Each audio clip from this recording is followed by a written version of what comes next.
Hello students, welcome to secondary school channel. जैसा कि मैंने बताया था, रियल नंबर के एक क्लासेस नहीं होंगे बल्कि कई पार्ट में होंगे। आज हमारा पार्ट 2 है। पार्ट 1 में मैंने बताया था यूक्लिड डिवीज़न लेमा के बारे में, जिसका हिंदी होता है यूक्लिड विभाजन परिमेय का, हिंदी वाले विद्यार्थियों के लिए। इसके बारे में मैंने बताया था कि lemma is a proven statement. Lemma यानी परिमेय का एक पहले से ही प्री अप्रूव्ड, कहने का मतलब पहले से ही साबित किया हुआ कथन है गणित में, which is use to prove another statement, जिसका इस्तेमाल हम किसी दूसरे कथन को साबित करने में करते हैं। ये है उसी तरह का, मगर इसका जो डेफिनेशन है वो इस तरह का है। A logarithm is a series of well-defined steps which gives a procedure for solving a type of problem। इसे तो साफ समझ में आ जाता है कि ये किसी चीज़ को साबित करने में नहीं बल्कि solving A type of problem, किसी खास प्रकार के समस्या को, किसी खास प्रकार के प्रॉब्लम को ये सॉल्व करने में इस्तेमाल किया जाता है। ये एक तरह का पहले मतलब परिभाषित चरणबद्ध तरीके से एक तरह का सीरीज है, श्रृंखला है, जिसका इस्तेमाल हम लोग किसी प्रॉब्लम को, खास तरह के प्रॉब्लम को सॉल्व करने में करते हैं। ये है लेमा, एलॉगरिथम।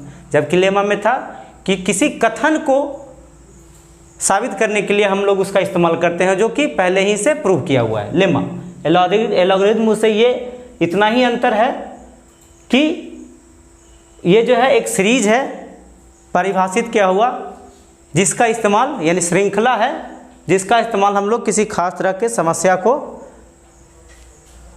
सॉल्व करने में यानी कि सरल करने में इस्तेमाल करते हैं।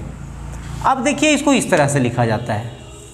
इस चीज़ और इस चीज़ पर आप गौर करें, इस स्टेटमेंट पर और इस स्टेटमेंट पर आप देखेंगे कि एक ही तरह का दिख रहा है, बस ए के जगह पे सी है, बी के जगह पे डी है, बस इसमें इतना ही अंतर है। बाकी काम ये सारा इसी तरह का रहता है। जिस तरह इसमें क्वोशेंट जो था ग्रेटर देन इक्वल टू 0 था, उस तरह से इसमें भी quotient greater than equal to 0 होगा।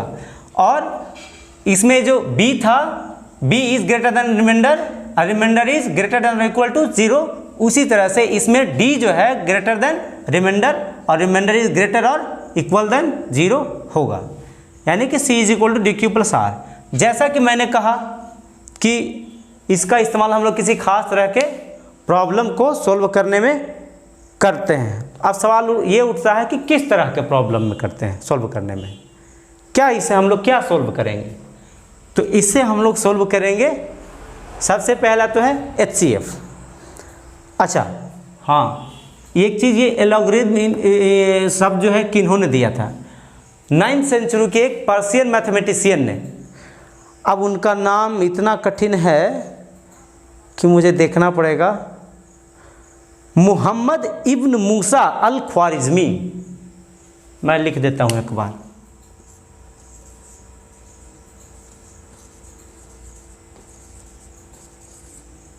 मुहम्मद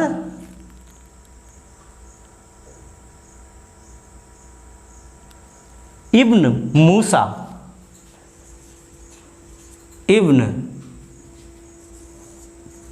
मूसा अल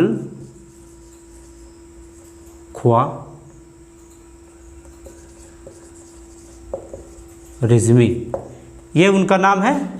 9वीं सेंचुरी में, और यहाँ के हैं पर्शियन मैथमेटिशियन है। ठीक है, ये एलॉगरिथम शब्द इन्होंने ही दिया था। ठीक है, मोहम्मद इब्न मूसा अल ख्वारिज़मी, जो कि 9वीं सेंचुरी के समय में एग्जिस्ट करते थे और पर्शियन मैथमेटिशियन थे। इन्हीं का एक बुक है जिससे अलजबरा शब्द लिया गया। उस बुक का भी नाम थोड़ा कठिन है। उस बुक का नाम है हिसाब अल जबर वल मुकाबला। हिसाब अल ज़बर वल मुकाबला,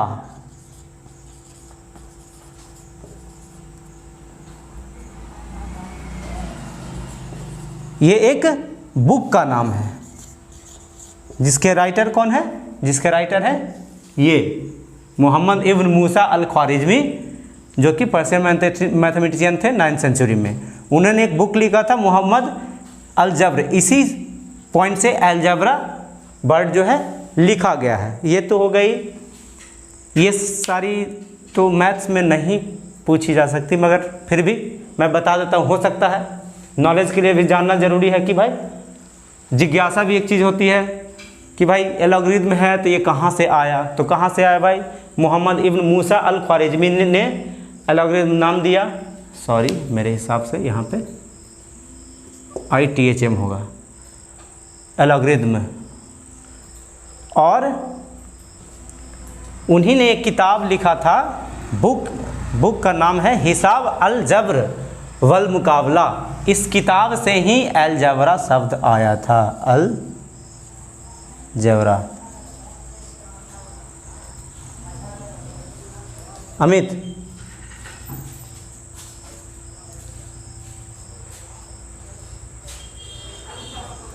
तो इन्होंने ही ये लिखा था, मतलब ये किताब जिससे अलजबरा शब्द आया। अब तो हो गया कि मैं बता रहा था कि इसका इस्तेमाल हम लोग किसी खास तरह के प्रॉब्लम को बनाने में करते हैं। अब किस तरह का प्रॉब्लम, तो मैंने बताया था SCF। अब इससे मैं SCF सोल्व करके बताता हूँ कि कैसे इससे SCF सोल्व होता है। चलिए मैं एक NCERT का एग्जांपल ही लेता हूँ। एग्जांपल है HCF 455 एंड 42 का, 455 एंड 42 का।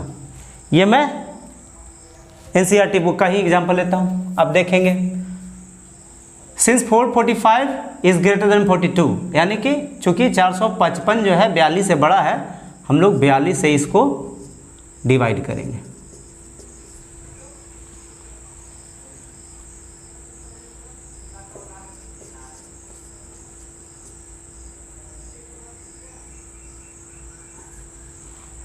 यानी कि इस हिसाब से मैं C के जगह पे 455 रख दूँ तो मैं लिख सकता हूँ D 42 इंटू क्वेश्चन 10 प्लस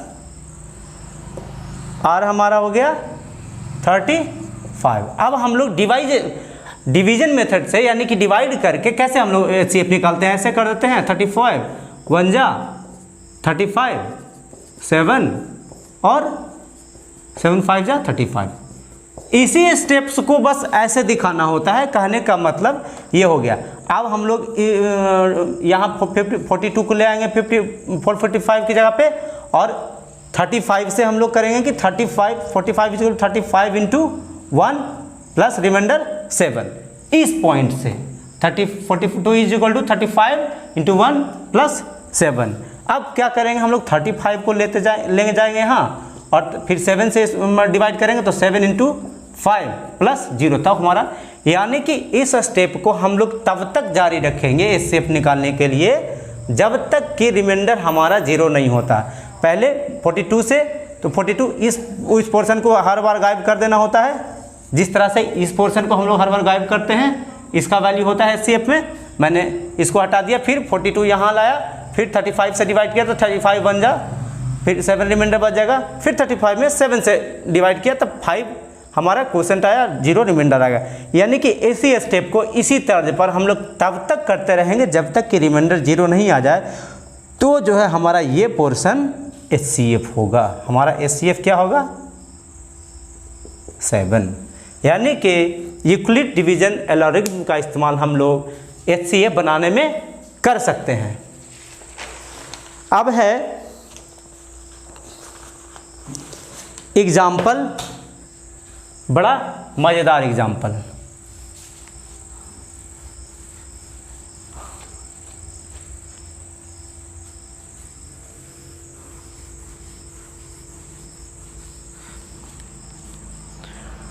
अब so that any positive even integers in the form 2q and that every positive odd integer of the form 2q plus 1 let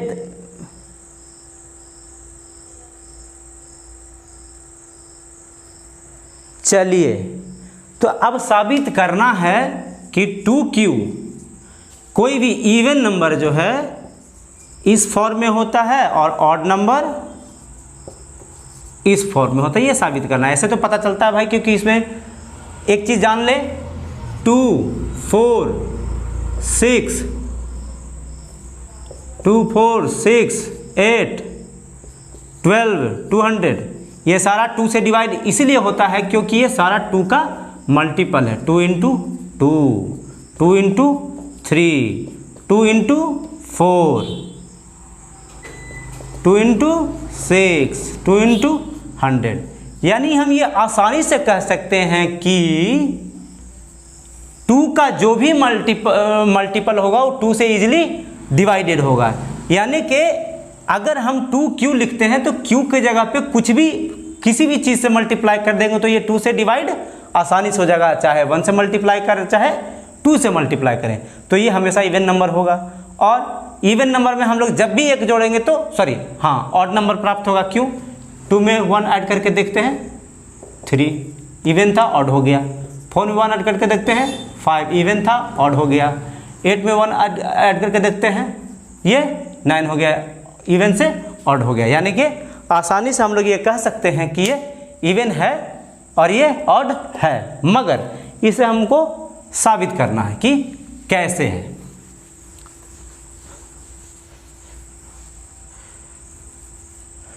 even number 2q के फॉर्म में रहता है और ऑड नंबर 2q + 1 के रूप में रहता है, ये साबित करना। So that any positive integers, even integer, positive even integers के बारे में है, नेगेटिव के बारे में नहीं है।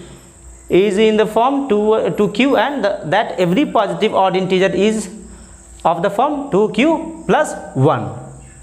यही क्वेश्चन है हमारा, यानी कि इसको इवन प्रूफ करना है, इसको ऑड प्रूफ करना है। हिंदी वाले स्टूडेंट के लिए मैं बताता हूँ कि सो दैट एनी, यानी कि कोई भी धनात्मक जो सम संख्या है वो 2q के रूप में रहता है और धनात्मक जो विषम संख्या होता है 2q + 1 के रूप में रहता है, इसे हमको साबित करना है।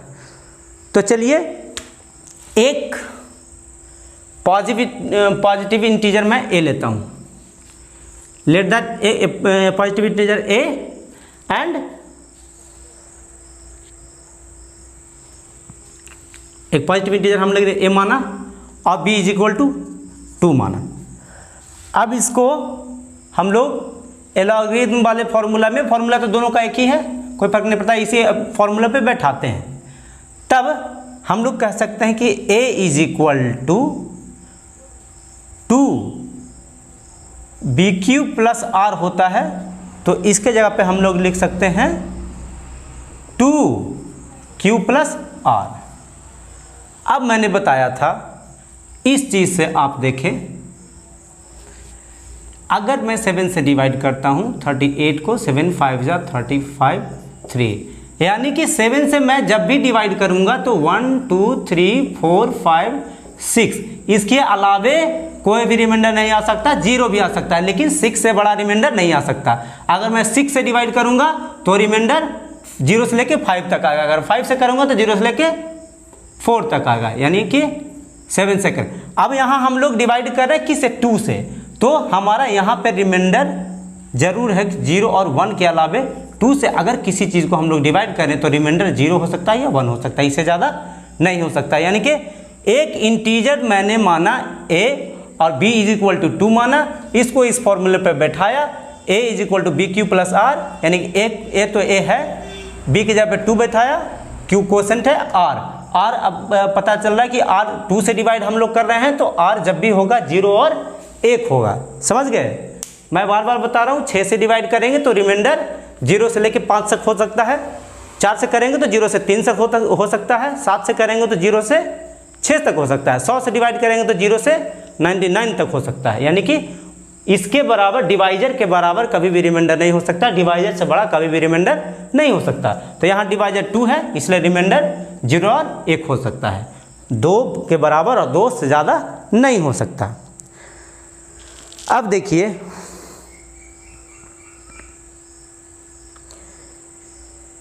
कि इसको बैठाते हैं एक बार, a = अगर हमारा रिमाइंडर 0 है तब हमारा होगा 2q, स्क्वायर पे बैठाते हैं तब 2q प्लस 0 है तो उससे फर्क नहीं पड़ेगा, बराबर 2q प्लस 0, 2q प्लस क्या, बस 2q। अब और बैठाते हैं तो आता है 2q प्लस, एक और रिमाइंडर देते हैं तो 2q प्लस 1, यानी ये इसको तो सोल्व किया नहीं जा सकता है, 2q प्लस 1। एक टर्म हमारा ये आया और एक टर्म हमारा ये आया। इससे आपको पता चलता है, अब देखिए इसी फॉर्म में लाना था, मैं इस फॉर्म में ले आया। कैसे ले आया, सबसे पहले मैंने एक पॉजिटिव इंटीजर a माना और b इज इक्वल टू 2 माना, ठीक है। अब क्या किया कि a is equal to b q plus r, इस फॉर्मूले पे मैंने बैठा दिया। a b की जगह पे 2 है, 2 माने हैं हम लोग, let that a positive integer a and b is equal to 2। अब इसको इसके जगह पे 2 बैठा तो 2q प्लस आर। अब इस फॉर्मूले पे मैंने बताया कि 2 से डिवाइड कर रहे हैं तो रिमाइंडर 0 या 1 हो सकता है। एक बार रिमाइंडर मैंने 0 रखा तो हमारा ये 2q आया, एक बार रिमाइंडर 1 रखा तो ये टर्म आया। अब मैंने बता दिया कि इसको 2q प्लस 1, 2q हमने लिखा है यानी कि 2 इंटू क्यू, यानी कि 2 से किसी भी चीज़ को हम मल्टीप्लाई करेंगे तो वो 2 से डिवाइड होगा, ये तय है। 2 से हम 1 को मल्टीप्लाई करें, 2 से करें, 1000 से करें, 1 लाख से करें, 1 मिलियन से करें, वो 2 से डिवाइड हो जाएगा, यानी कि 2 से डिवाइड हो जाएगा। और सम संख्या के परिभाषा में भी ये है, इवन नंबर के डेफिनेशन में भी है कि if any number is divisible by 2 then it will must be even number, यानी कि ये इवन है। और चूंकि ये इवन है, मैं आपको बता देता हूँ, मैंने बताया था कि इवन नंबर में जब भी हम 1 जोड़ेंगे तब हमारा ऑड प्राप्त होगा। यानी यहाँ आप जो लोग देख रहे हैं कि ये इवन है, इसमें प्लस 1 किया हुआ है तो ये ऑड होगा।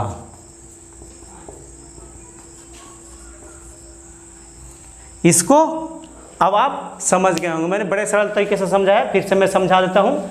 क्वेश्चन में था so that any positive integer is of the form 2q, even integer so that any positive integer is of the form 2q, यानी कि जो इवन नंबर होता है इस रूप में होता है, and that every positive odd integer is of the form 2q plus 1, यानी कि ऑड इंटीजर जो होता है, positive odd integer 2q plus 1 के रूप में होता है। मैंने ये पहले एक पॉजिटिव इंटीजर मैंने माना a, पॉजिटिव इंटीजर a और b इज इक्वल टू 2 माना।